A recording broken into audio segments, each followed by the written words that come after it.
So, Mary, tell us about the challenge of getting people to watch video. It's not like watching a TV show where it's in a loop, or you have the telly on. You see a static image, basically. How do you, as an editor, compel, invite, hope?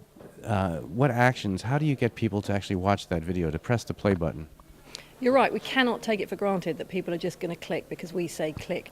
I guess there are maybe two or three really important aspects to this. First of all, the video itself has to be compelling. There's no point us even thinking that we want to offer that to you, invite you to click on it if we're not confident that it's compelling. And compelling video itself can come in a few forms. There's what we call the kind of the must-see moment. That stuff that everybody's just going, did you see? Did you see? And it could be, and sometimes it is, I'm afraid, it's human nature to want to watch the moment of the earthquake, or actually also it can be a really key political moment, the moment when Obama made the most powerful parts of his inauguration speech. Or it could be something entertaining, it could be something critical, it could be something serious, but it's got to be absolutely compelling. The second thing then is how you present it to people. I mean, you mentioned the still. The still is really important. Even in a short video clip, there can be a choice of which image you pick for the still that you're going to offer people.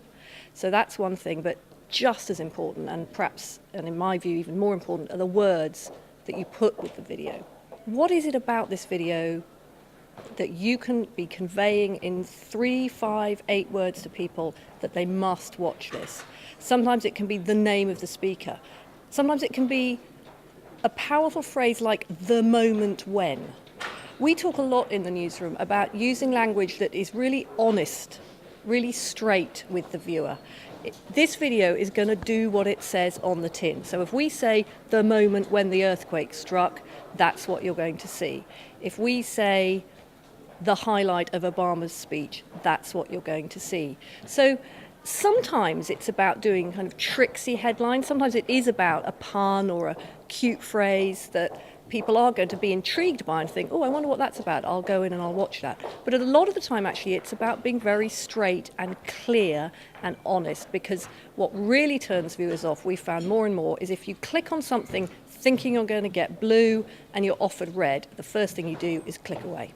Tell us about actually telling a story or reporting in video. And of course, that's a process of the BBC TV News. That's what they do.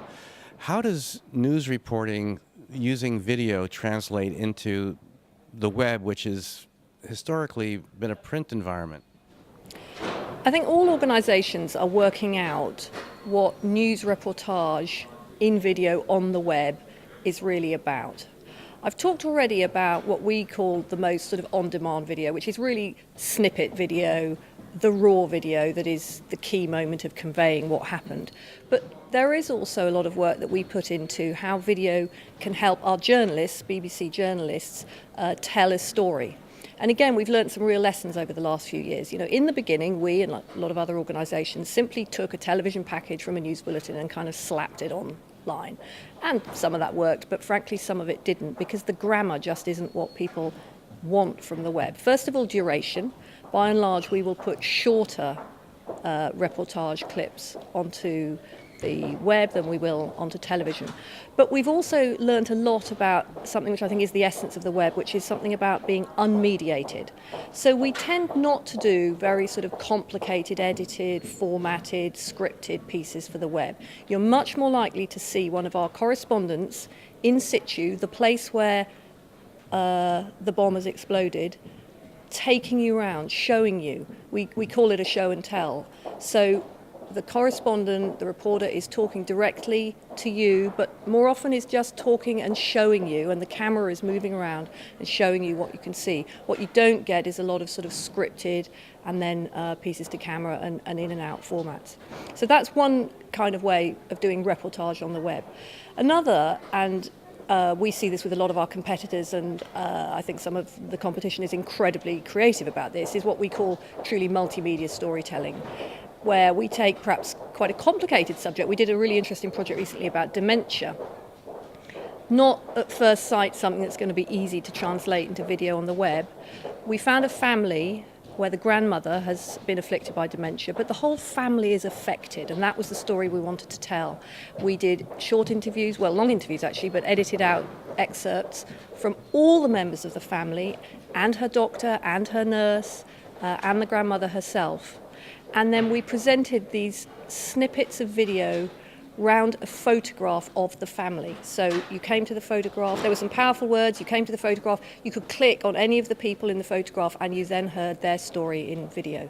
So there are all kinds of different ways to break up and to organise video that enables you in the end to tell a very, very rich story, but it's not necessarily a straightforward television package format.